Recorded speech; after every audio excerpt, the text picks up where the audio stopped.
तलबा व तालबात Farooq foundation online school के ज़रिए यकसा निसाब के मुताबिक तालीम हासिल करें।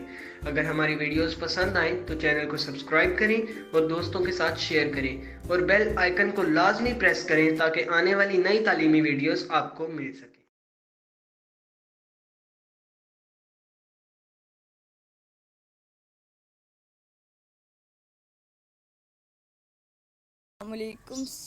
Assalamualaikum students. Here I'm teach to physics class 10th. Students, if you listen and watch all these video lectures with full attentively, then hope so you will get excellent marks in the exams. Students, हमारे YouTube channel पर Al Farooq foundation online school grade 1 से लेके grade 10 तक all video lectures मौजूद हैं। Hope so students, ये video lectures आपके exams की प्रिपरेशन के लिए आपके लिए बहुत हेल्पफुल होंगे। मेरी पेरेंट्स से भी एक रिक्वेस्ट है, वो अपने बच्चों को ऑनलाइन लर्निंग के बारे में उन्हें अवेयरनेस दें ताकि बच्चे अपनी स्टडी को कंटिन्यू रख सकें। ओके स्टूडेंट्स, हमारे इस यूट्यूब चैनल को आप सब्सक्राइब कीजिएगा, लाइक कीजिएगा और शेयर कीजिएगा। Thank you so much students, हम लोग डिस्कस कर रहे हैं chapter number 11 which is sound. आज हम डिस्कस करेंगे चैप्टर नंबर 11 के रिव्यू क्वेश्चंस को। ओके स्टूडेंट्स, फर्स्टली हम लोग डिस्कस करेंगे first question 11.1, what is the necessary condition of the production of sound. हमने देखा कि साउंड बेसिकली प्रोड्यूस होता है वाइब्रेशन की वजह से। जब भी साउंड प्रोड्यूस होगा तो बॉडी की वाइब्रेशन की वजह से होगा। जब भी बॉडी वाइब्रेट करेगी तो तब भी साउंड प्रोड्यूस होगा। Clear students? And the body should vibrate for the production of sound and second one be there must be the medium of the propagation of sound, और जो उसके लिए किसी न किसी मीडियम की ज़रूरत होगी ऑब्वियसली उस साउंड को ट्रैवल करने के लिए। नेक्स्ट हमारे पास शॉर्ट क्वेश्चन नंबर 11.2 है, what is the effect of the medium on the speed of sound, in which the medium sound travel more faster, air, solid और लिक्विड। Justify your answer. हम लोगों ने ये बताना है कि मीडियम का साउंड पर क्या इफ़ेक्ट होता है। ओके, ऑल्दो हम मीडियम की वजह से ही साउंड है वो ट्रैवल करती है। साउंड इंक्रीज या डिक्रीज़ कर जाता है जस्ट बिकॉज ऑफ नेचर। एक मीडियम की नेचर किस तरह की है, जितना मीडियम डेंसर होता जाएगा उस मीडियम में साउंड इतनी ज़्यादा फास्टली ट्रैवल करता जाएगा। ठीक है, डेट्स वाई हम लोग कहते हैं कि सॉलिड में साउंड फास्टर ट्रैवल करता है as compare to liquid.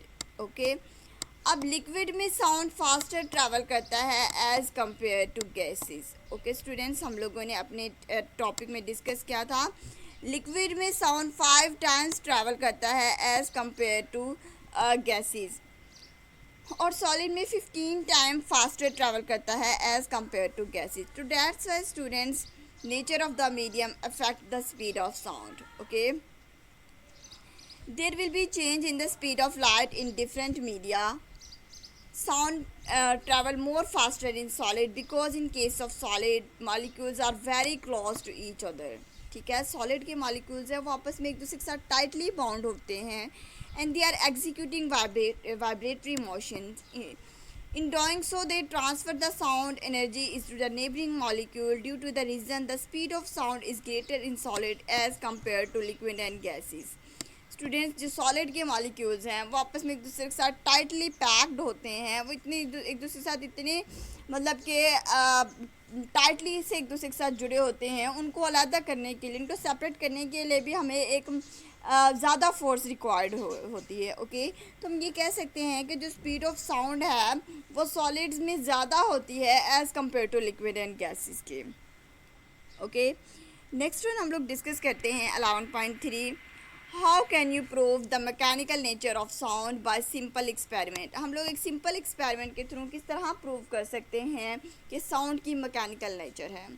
As we have discuss before student, जो साउंड है वो एक मैकेनिकल वेव्स है। ठीक है, जिसको पास करने के लिए हमारे पास एक मीडियम रिक्वायर्ड होता है। ठीक है, तो हम लोगों ने एक एक्सपेरिमेंट डिस्कस किया था कि बेल जार वैक्यूम पैम्पर के बेल जार के अंदर हम लोगों ने एक इलेक्ट्रिक बल्ब प्लेस कर दिया। जैसे ही इलेक्ट्रिक बल्ब को हम लोग ऑन करते हैं, ठीक है, तो हमें साउंड सुनाई देती थी। ठीक है, जैसे ही हम लोग वैक्यूम पंप को ऑन करते हैं तो सारी की सारी एयर वहाँ से बाहर निकाल देते हैं और वहाँ पे वैक्यूम क्रिएट हो जाता है, जिसकी वजह से हमें फर्दर आवाज़ आना बंद हो जाती है क्योंकि साउंड वैक्यूम में ट्रैवल नहीं करती। ठीक है, तो उस एक्सपेरिमेंट से हम लोग प्रूव कर सकते हैं कि साउंड की जो नेचर है वो मैकेनिकल नेचर है। आई होप स्टूडेंट्स ये आपको क्वेश्चन समझ आ गया होगा। नेक्स्ट हम लोग डिस्कस करते हैं 11.4 क्वेश्चन को। What do you understand by the longitudinal waves? Describe the longitudinal nature of sound waves. हम लोगों ने longitudinal waves को डिस्क्राइब करना है। ठीक है, longitudinal waves are waves in which the particle of the medium vibrate parallel to the direction of propagation of waves. जिनमें जो मीडियम के पार्टिकल्स हैं वो parallel to direction of propagation of wave, जो वेव्स प्रोपगेट कर रही होती है उसके पैरेलल होते हैं मीडियम के particles. Okay, such waves considered of compression and rarefaction which causes transfer energy. ठीक है, अब जहाँ पे वो मॉलिक्यूल एक दूसरे के, लेट्स सपोज ये स्प्रिंग है हमारे पास, जहाँ पे ये हमारे पास सर्कल करीब करीब हो रहे होंगे वहाँ पे कंप्रेशन पैदा हो रहा होगा, और जहाँ पे ये हमारे पास दूर दूर होंगे वहाँ पे हमारे पास रेयरफेक्शन पैदा हो रहा होगा। ठीक है, इसी तरीके से जो लॉन्गिट्यूडनल वेव्स हैं उनमें भी कंप्रेशन और रेयरफेक्शन पैदा हो रहा होता है। ओके स्टूडेंट्स, नेक्स्ट वन हमारे पास शॉर्ट क्वेश्चन नंबर 11.5 है। Sound is a form of waves. Sound is a form of wave. List the last 3 reasons of support the idea that sound in a sound is a wave because. हम लोगों ने कोई भी 3 reasons देनी है जो कि सपोर्ट करें कि साउंड एक मीडियम है।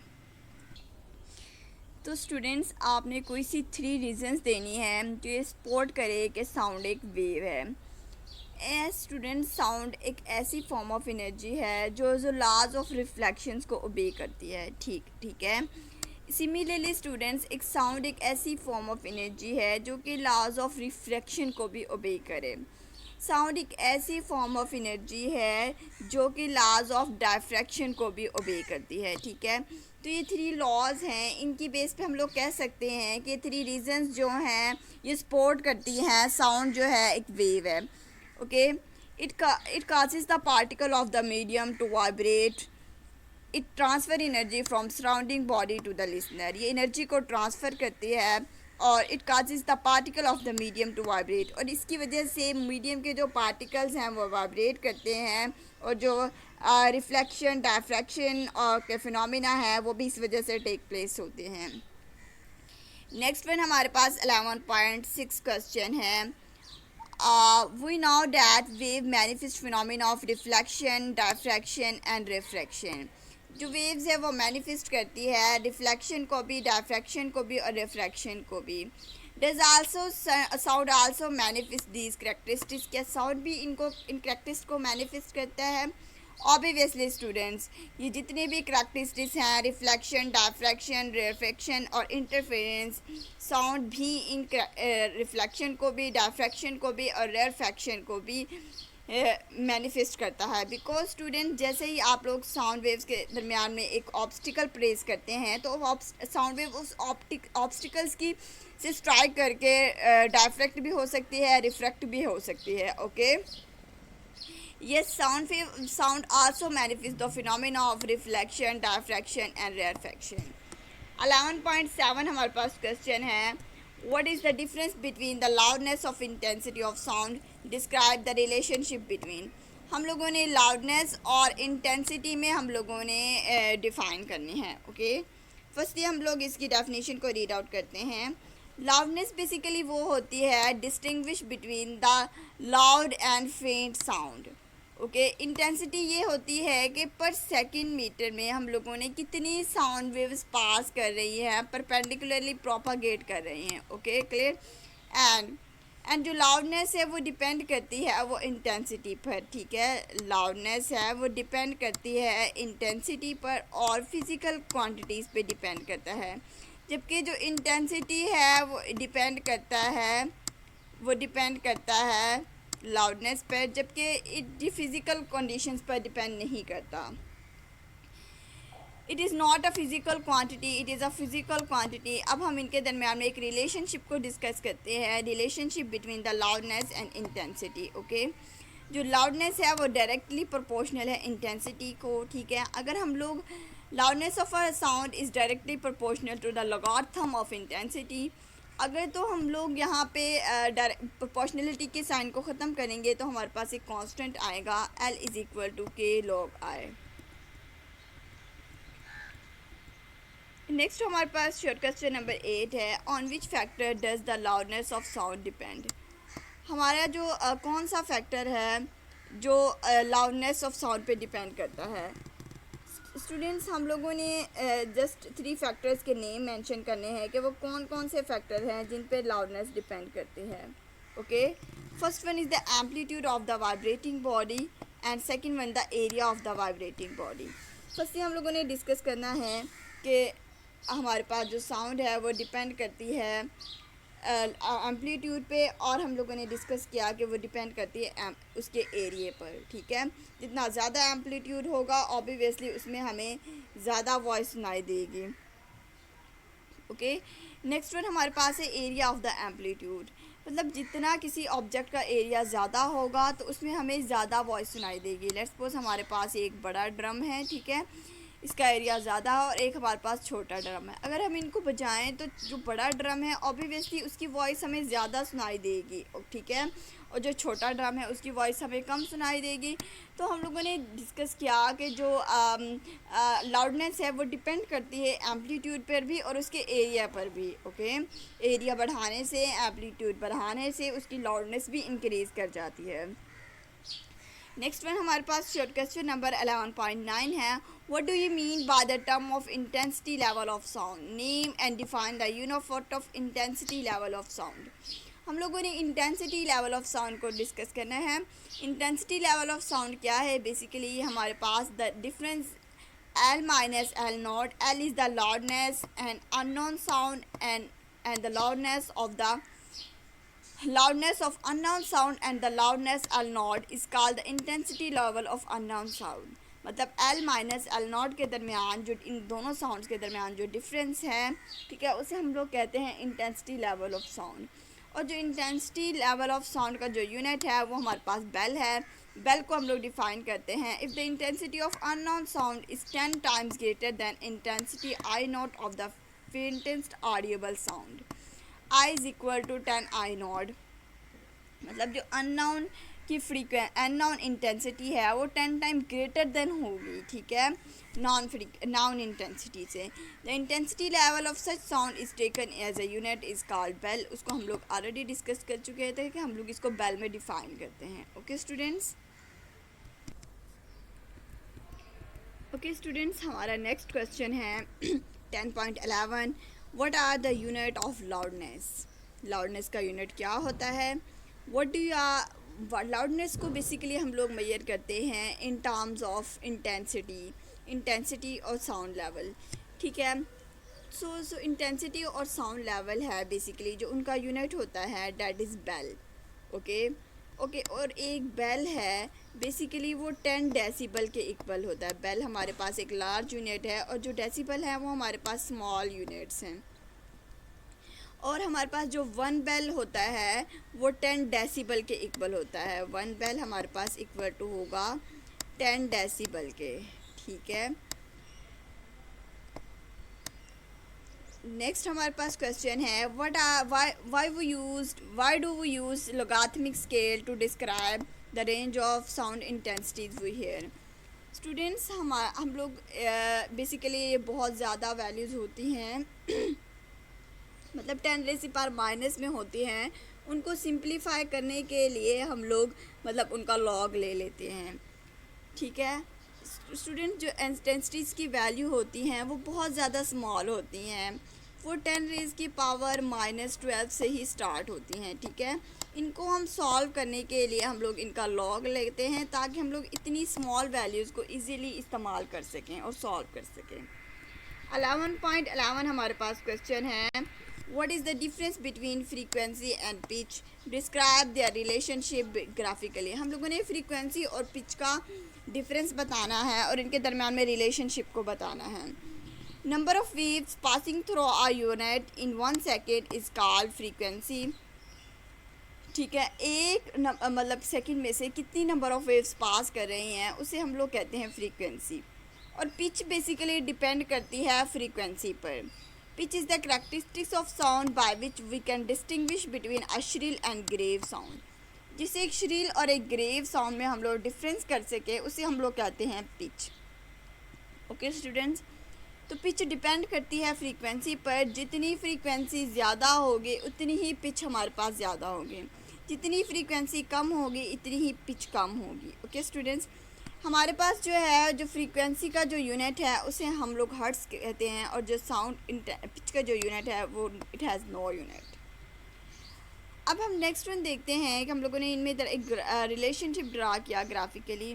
इसमें हायर फ्रीक्वेंसी, लेट्स सपोज हम लोगों ने एक्स एक्सिस के अलोंग हम लोगों ने टाइम लिया और वाई एक्सिस के अलोंग हम लोगों ने प्रेशर लिया हुआ है। ओके, तो हम लोगों ने देखा जितनी हमारे पास हाई फ्रीक्वेंसी थी, फर्स्टली हमारे पास हाई फ्रीक्वेंसी है तो उसका पीरियड भी कम है। सेकेंड वन में हम लोगों ने देखा कि उसमें जो फ्रीक्वेंसी है वो लोअर फ्रीक्वेंसी वेव्स है और उसका जो पीरियड है वो भी हमारे पास ज़्यादा है। नेक्स्ट हम देखते हैं कि लोअर पिच और हायर पिच में क्या होता है। जो हाई, ये हमारे पास हायर पिच के डायग्राम शो की गई है और नेक्स्ट वन हमारे पास लोअर पिच की। ओके स्टूडेंट्स, नेक्स्ट वन हम लोगों ने डिस्कस करना है short question number 11.12। Okay, describe the effect of change or in amplitude on the loudness of the effect of change of frequency on pitch of sound। First one हमारे पास है effect of change in amplitude on loudness. Okay, कि amplitude का loudness पर क्या effect होता है। So जो loudness is directly proportional to the amplitude of sound. जितना एम्पलीट्यूड ज़्यादा होता जाएगा उतनी एम्पलीट्यूड ज़्यादा होता जाएगा। एम्पलीट्यूड इतनी कम होती जाएगी, लाउडनेस इतनी कम होती जाएगी। लेट्स सपोज स्टूडेंट्स, अगर आप किसी ड्रम को फोर्सफुली स्ट्राइक करें तो उसमें लाउडनेस बहुत ज़्यादा होगी। ठीक है, मतलब वहाँ पे उसका एम्पलीट्यूड भी बहुत ज़्यादा होगा। अगर हम लोग इसी ड्रम को आहिस्ता से स्ट्राइक करें तो वहाँ पे साउंड प्रोड्यूस होगी, उसकी लाउडनेस भी बहुत कम होगी। ठीक है, डेट्स मीन हम लोग कह सकते हैं कि एम्पलीट्यूड का लाउडनेस के साथ बहुत ज़्यादा इफ़ेक्ट होता है कि अगर तो किसी भी ऑब्जेक्ट का एम्पलीट्यूड वेरी करेगा तो उसकी लाउडनेस भी वेरी करेगा। नेक्स्ट वन हमारे पास क्वेश्चन है, the effect of change of frequency on pitch of sound. मतलब फ्रीक्वेंसी का पिच पर क्या असर होता है। पिच बेसिकली डिपेंड कर रही होती है फ्रीक्वेंसी पर। जितनी ज़्यादा फ्रीक्वेंसी होगी उतनी उस साउंड की पिच ज़्यादा होगी। Lower the frequency lower will be the pitch. जितनी ज़्यादा पिच कम होगी इतनी फ्रीक्वेंसी कम होगी। बच्चे जो होते हैं उनकी आवाज़ बहुत हाई होती है। इसी तरीके से अगर हम मैच्योर मैन की बात करें तो उसकी जो वॉइस है वो ग्रेव होती है, उसकी पिच बहुत कम होती है। ठीक है, तो फ्रीक्वेंसी जो है वो भी वेरी करती है। एक पिच अगर फ्रीक्वेंसी वेरी करेगी तो पिच भी वेरी करेगी। नेक्स्ट वन स्टूडेंट्स, हमारे पास क्वेश्चन है 11.13, if the pitch of the sound is increased what are the change in the following? Option A frequency, option B the wavelength, and option C velocity, and option D is the amplitude. So तो if the pitch of the sound, अगर हम लोग sound की pitch increase कर रहे हैं तो इन सब पर क्या इफ़ेक्ट होगा, हम लोगों ने ये इस इफ़ेक्ट को बताना है। फर्स्ट हम लोग डिस्कस करते हैं फ्रीक्वेंसी को। ठीक है, जो पिच है वो डिपेंड कर रही होती है फ्रीक्वेंसी पर। अगर पिच चेंज हो रही है तो ऑब्वियसली वहाँ फ्रीक्वेंसी भी चेंज होगी। नेक्स्ट वन हमारे पास है wavelength. According to the formula students, v is equal to F lambda. If increase in the pitch there will be also increase in the frequency.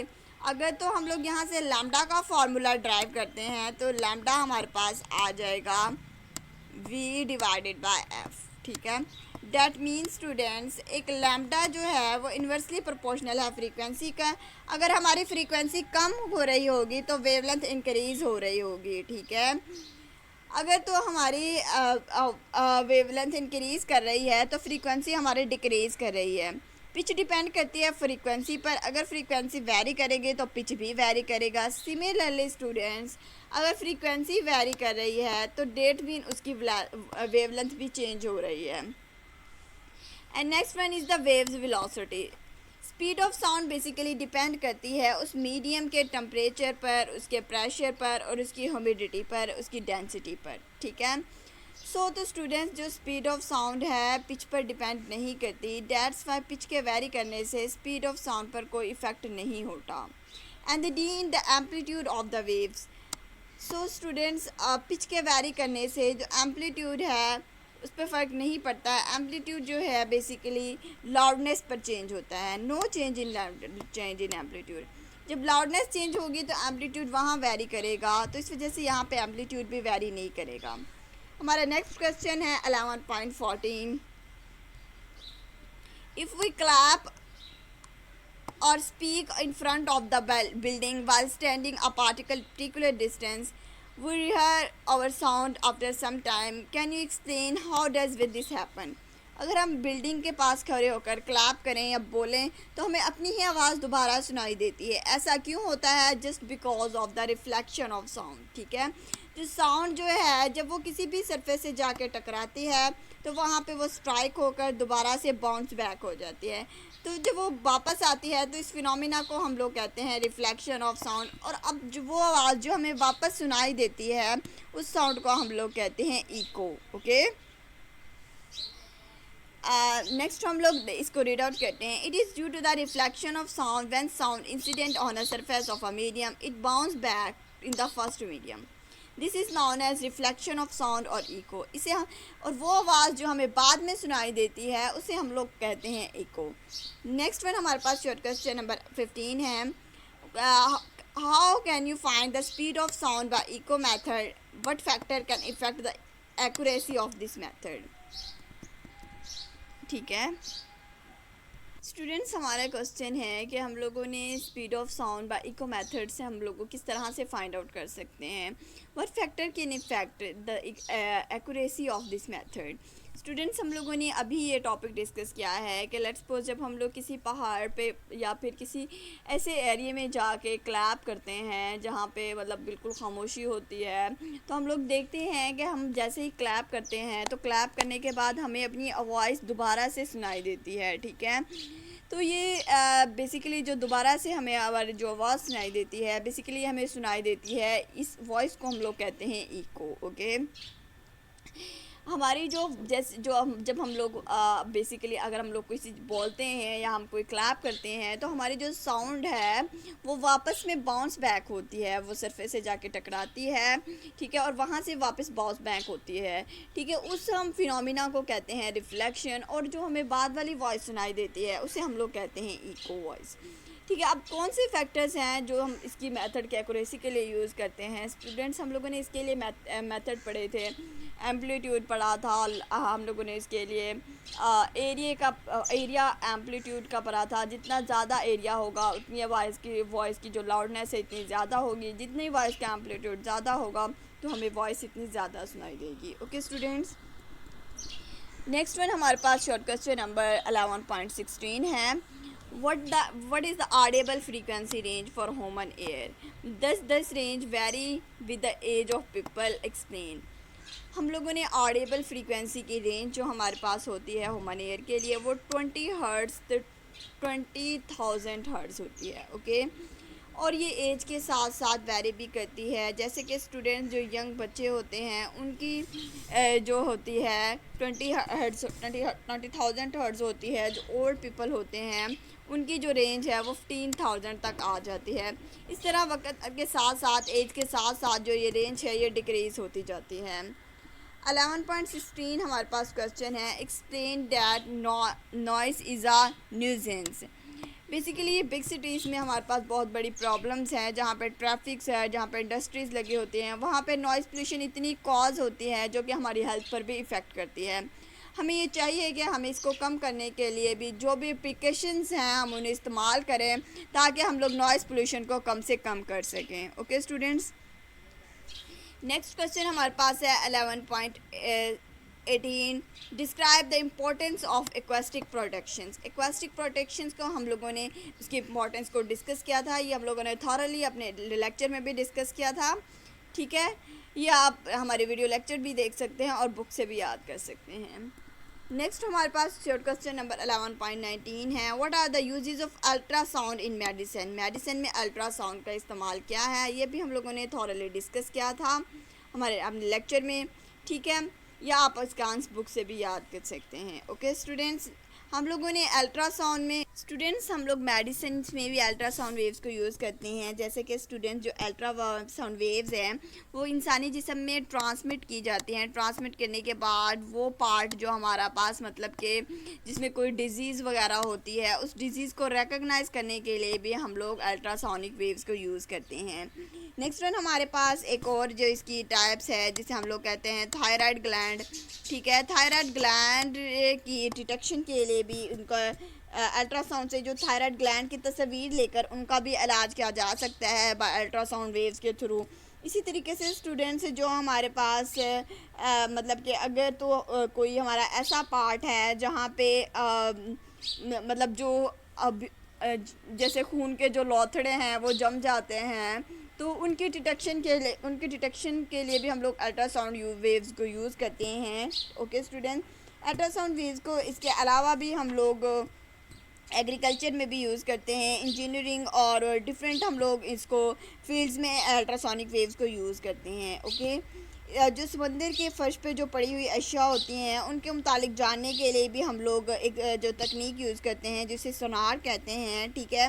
Navigation और ranging का जिसका मतलब है, ठीक है, उसके लिए भी हम लोग अल्ट्रासाउंड वेव्स को यूज़ करते हैं, ठीक है। अल्ट्रासाउंड वेव्स की मदद से किसी भी जो लिक्विड है उसमें जो बैक्टीरिया और जर्म्स हैं उनको भी हम लोग मतलब कि रिमूव कर सकते हैं अल्ट्रासोनिक वेव्स के थ्रू। ओके स्टूडेंट्स, ये थे कुछ हमारे अल्ट्रासोनिक जो वेव्स हैं जो शरियानों में जमे हुए जो खून के लोथड़े होते हैं उनका भी इलाज किया जाता है अल्ट्रासोनिक वेव्स के थ्रू। ओके स्टूडेंट्स, ये थी हमारे पास कुछ इसके यूजेस जहाँ पे हम लोग अल्ट्रासाउंड वेव्स को मेडिसिन में यूज़ करते हैं। आई होप स्टूडेंट्स ये आपको शॉर्ट क्वेश्चन बहुत अच्छे तरीके से समझ आ गए होंगे। अपना बहुत सारा ख्याल रखिएगा स्टूडेंट्स। हमारे इस यूट्यूब चैनल को आप सब्सक्राइब कीजिएगा, लाइक कीजिएगा और शेयर कीजिएगा। अपना बहुत ख्याल रखिएगा। Thank you so much students. अल्लाह हाफिज़।